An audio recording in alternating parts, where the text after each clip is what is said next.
and people, you need to just stop. Honestly, that's giving me a headache. I've only suffered 2 major headaches this year. Mm-hmm. One being I can't get toilet paper, and now this shit.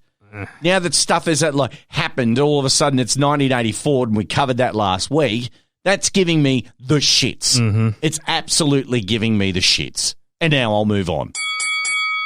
Just quickly, as I'm very excited about the PlayStation 5 announcement that they made. They couldn't do it, obviously, at E3 or CES because due to the fact of coronavirus. There aren't E3 or CES. Yeah, that's right. That's sad. It is sad, very, very sad. However, though, I sat there stoically for about 30, 40 minutes watching the launch trailer and was just captivated. Yep. I'm sorry, this may seem like I'm taking sides, but I'm a PlayStation fan. I'm not an Xbox fan, and I've never been an Xbox fan. And I know that Xbox have got this stupid thing that looks like the size of an air fryer that's going to be their next generation gaming console and whatnot.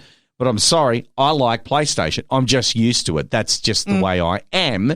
And I like the fact that there's going to be 2 versions of the console. There's going to be digital only and one that is going to have a disc drive on it, which will be backwards compatible to PlayStation 3, I believe. Something like that, yeah. Something like They that. haven't really tightened up the details. I haven't spoken about it, but I'm excited. A couple of games. We're very excited, both for Star Wars Squadrons. Mm-hmm. That's going to be great, and I hope it is VR compatible. It is. Oh, yeah. And I like my racing games. I really do like my racing games. Gran Turismo 7 is coming out. Schmick. Oh, my God, it looks amazing. Can't wait to get into that. Now, at the beginning of this week, though, all of a sudden there was an announcement from KFC. Ah, yes. KFC announced the KFC console, so KF console. Yes, they did. To rival PlayStation 5 and Xbox Series X. And it was flashy too, wasn't it? The reveal video was schmick. It was smooth. The video of the KF console, which included a chicken chamber, has had almost 3 million views since being posted to the KFC gaming Twitter account. Now, it follows, obviously, the announcement of the PlayStation 5 and a reveal of what the console will look like. But whilst excited about the console idea, fans were quick to question whether or not it's a publicity stunt. Now, there's the PlayStation 5 I'm showing as. There's the Xbox Series X. The waste bin. It does look like a waste bin. It looks like a waste bin. Look, I don't mind. If you play games, you play games. Happy days. However you play them. But that looks like one of the most boring consoles I've ever seen. Consoles are meant to be cutting edge. They're meant to look fancy because it's the newest thing, and you want to play it, and it's got to look like an alien egg pod or something. Like game consoles have always looked sharp, and then we got to the late-ish 90s, and then all of a sudden they look like VCRs. Yeah, well, you know what? I would agree that one of the ugliest game consoles that I ever bought as a child would have been the American version of the Super Nintendo. Oh, that was a weird grey brick. Grey with purple buttons. Yeah. But it did run Street Fighter 17% faster. Well, that's all that matters. It mattered to me. Mm-hmm. Now, the KFC console may not actually exist, but apparently it's got a chicken chamber. Yeah, so it's like an air fryer with a PlayStation belted into it. Pretty much. Now, many respondents on social media were quick to question whether or not it was real. Okay. Now, obviously, people are, excited at this finger-licking good console. It just is ridiculous. Now, there was a short video that ended with a date of 11/12/20, referring to December 11, as the KFC gaming Twitter account lists its location as the UK. It's possible as it'll come and go with no further word on the KFC console, and until more details, I would imagine, are released, it's safe to assume that the chicken restaurant is not making a sudden shift to consumer electronics. Which is a shame. You want to know why? Why? Because they can't even get the crush machine to work at the local KFC, to be perfectly honest. They can't get that. Slush Puppy's been doing it for years. KFC's up all over the shop, can't get the machine to work, especially when it gets warmer. And our local chicken emporium runs out of chicken. What chicken shop runs out of chicken? Chicken shops that aren't managed properly to not run out of chicken. I've moved on from original recipe. I haven't. I never will. No, but sometimes you get it and it's just an oil fest. Yeah. Do you know what I mean? It's just like a bloody oil fest where it's just like, thank God for the grease paper because it'll leak through the box, through the bag and onto your car seat. But then that's never good at resale. Other times time. It's that dry that the wings are like a straight line because all the tendons have been overcooked and extended and pulled the wing straight. Yeah, that's true. You ever had the horrible dry KFC where your mouth just feels like the Sahara and you're just like... KFC was a bad choice. I hate my life right now. Do you know what confuses me? They also do milkshakes there. Now, the crusher. Who's eating oily chicken and then washing it down with milk? Unless it's buttermilk wings. Now, I do notice, I'm noticing a lot of because I like to take in the news of the takeaways, right? Right. I like to see what they're doing. Red Rooster now is doing buttermilk, saying they're jumping on this whole American fried chicken. Let's face it, it's all American barbecue. Like, if you cook Australian barbecue now, you're a dickhead because it has to be all American now. It's got to be smoked wings and smoked ribs, slow cooked. Just cook me some cow on a hot piece of metal, please. Yeah, please. Please. Just make it good. I don't want slaw. I don't want herbs. I want a steak. Some snags that are burnt, some burnt onion, and a little bit of lettuce. Carbon. With some tomato on top of it. Yeah. Well, give us carbon, because you know that shit's good for shitting. It'll flush you out. Yeah, clean you out. It does. It's good. A little bit of burn. Right? And the actual word is chelate, I think you'll find. Chelate. That's what they do if you get poisoned. They chelate you with carbon. Really? Yeah. Didn't know that. There you go. Well, there you go. That is Science. Science. That is every single backyard barbecue ever. Not my house. Don't come over. No, don't you bring your hipster rubs and spices and offset smokers. That. No, I'm hiring up the Weber and I'm going to put cow on it. Yeah. And that's all you get. No. But the vegan option are the sausages. No, but I'm saying, though, you don't invite people over for a barbecue anymore. You come and say, hey, come over and chelate your colon. There'll be snags. I'll have cold beer. Chelate. Oh, that could be the new thing. Netflix and chelate. Speaking of KFC, yes, please. Now, you know how you can't just walk up to the drive-through there? Like, you've got to catch a taxi and organise your KFC. If you've been out on the sauce, you've got to get an Uber. Yeah, got an Uber or whatever, or a Lyft ride. Some sort of bloody metal cage with wheels. Yeah. Must take you through the drive-through. This is going to be sad news for the Amish community, what I'm about to tell you, because a traveller said he was left humiliated after KFC refused to serve him at a drive-through whilst he was manning a horse and cart. Now, Ian Bell's 55 years old and should really know at that age KFC is probably not the best thing for him. Well, they're serving him what's driving his cart, really, aren't He they? made it as far as the kiosk window last week, only for a manager to come out and say that he would have to leave for the health and safety of other customers. Park your horse, mate. None of this here. Park your horse and come inside.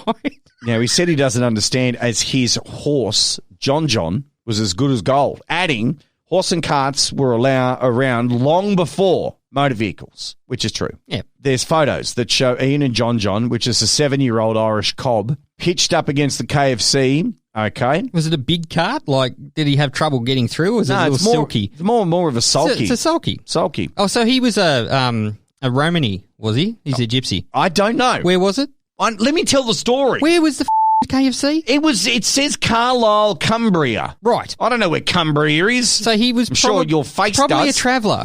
Yeah. Ian said he queued up behind some cars and was about to order a bargain bucket when all of a sudden this manager comes out. Let's call her Karen.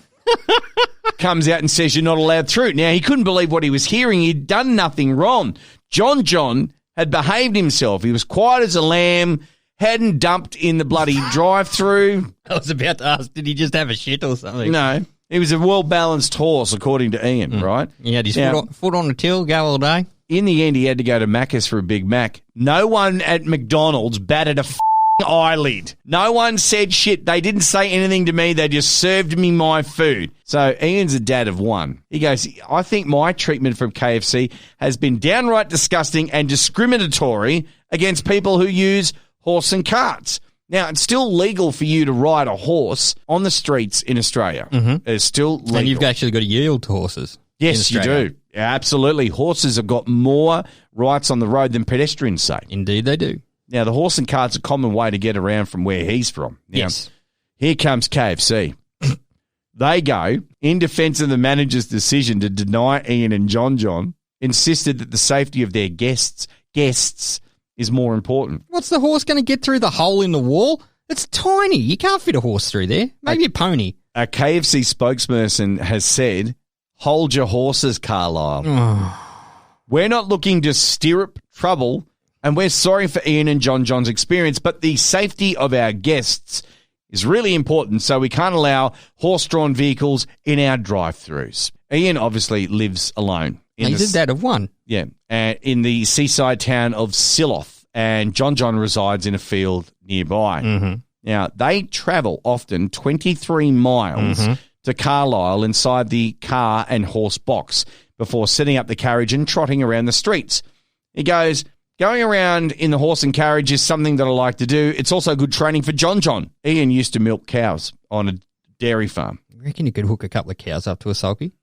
Probably. They wouldn't behave, though.